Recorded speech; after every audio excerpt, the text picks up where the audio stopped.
everyone, how are you doing? It's Janine in the Little Nun's room. I really hope that you're well today. I thought today what I would do, and I've been meaning to do this for a while, was on the hottest day of the year, make some cheese. Yes, clever, very, very clever. But I haven't shown you this cheese recipe that I make from time to time. And I have to thank a neighbour down the street for this because do you remember I said recently that lots of neighbours around here, if they don't want anything, what they do is they pop it on the street and you can pick it up or not. So books and all sorts of things. And it's really sweet. It's a really sweet idea. And actually a friend of mine, Esme, she started this thing called the Jumble Trail. So people, again, bring things out of the house, put it on a little table, and then people go around and it's like, 20, 30p a glass that no one wants anymore. But, you can find some real magic and real treasure in those things. And it really brings everyone together. So it's a really nice idea. Anyway, I was walking down the street one day and I saw this box and it looked really intriguing.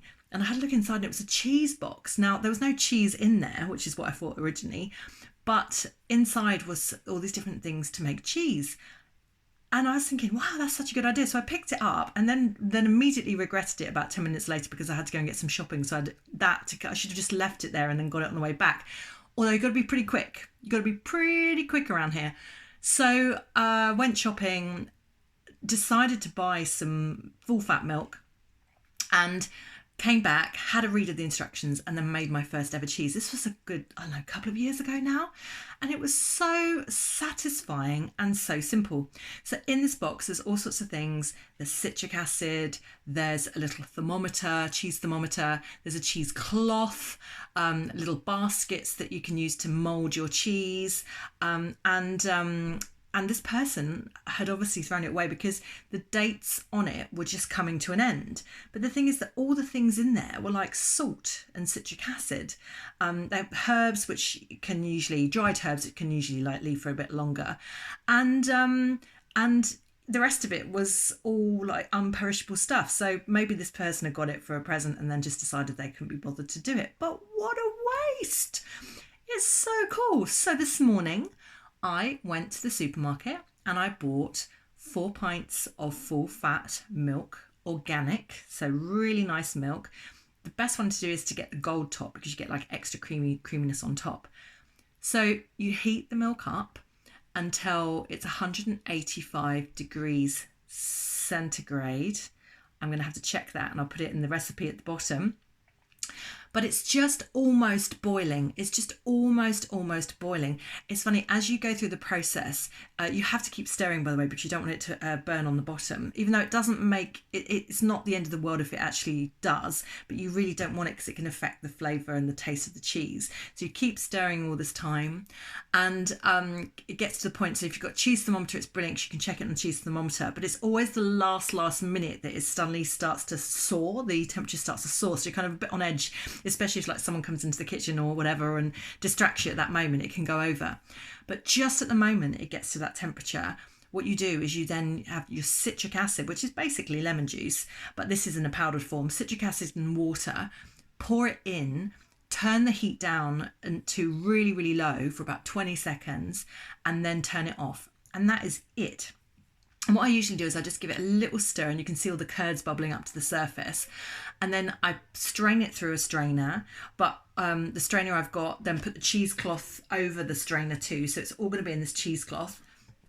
And then what I do is I let it drain and just let it sit for a bit. It's kind of like a waiting game, really. It's, that's all with all of these things like my kombucha, sourdough, cheese making. It's just a bit of time out of your time to do it. So once it's all drained through beautifully, all the whey is drained out, and actually you can keep the whey, and it's really good for like smoothies and milkshakes and things. It's really good for you. So and sometimes I do that, and sometimes I don't. So today I didn't keep the whey. And then you're left with this solid cheese. You can then flavour it. So I added a bit of salt today because it's nice to have a little bit of salt in there. Otherwise it would just be completely plain cheese. I added some lemon pepper and some chives.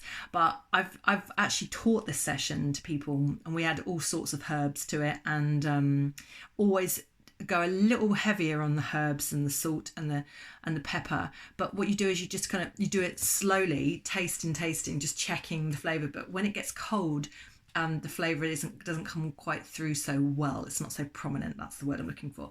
So after that, you wring the cheese bag so that all of the whey comes out, the last bits of whey come out, even with the flavourings in, and then you carefully spoon it into your basket like this. And that's 4 pints of milk has made that much cheese.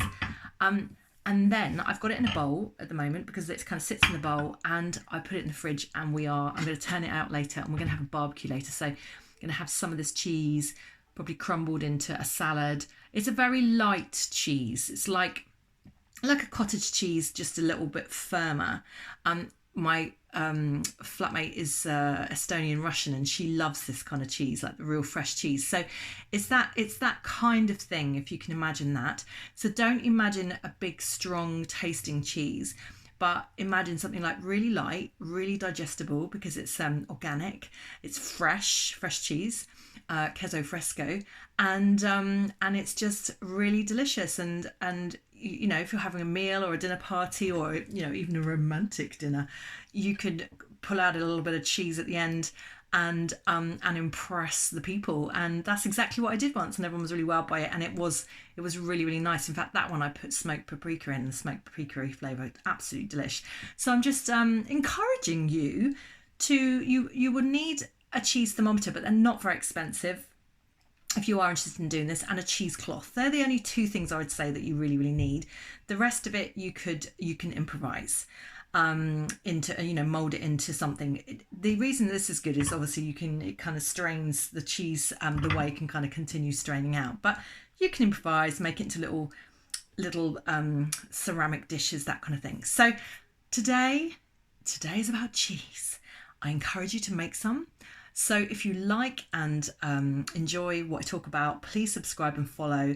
I really love sharing recipes like this. In fact, I haven't done my sourdough for ages, and I've just refreshed Helen this morning because she was looking a bit sad in the back of the fridge. I just haven't felt like it. I think because of everything that's been going on, I feel like when I make the bread, you kind of put loads of negative energy into it, and I don't really want to do that. So I'm hoping, and also it does affect how you bake. So I'm hoping that when I make my bread in a couple of days, I can share that with you too. And I'm hoping that it will be my glorious next loaf. You know, it's like productivity in this house is probably like one loaf a month. But you know, it's an ongoing thing. It's not a competition. It's not a rush. So please like, subscribe, follow, and really nice to speak to you today. I'm really missing the company today, so it's very nice to speak to you, and lots of love, and see you soon. Bye. Cheers.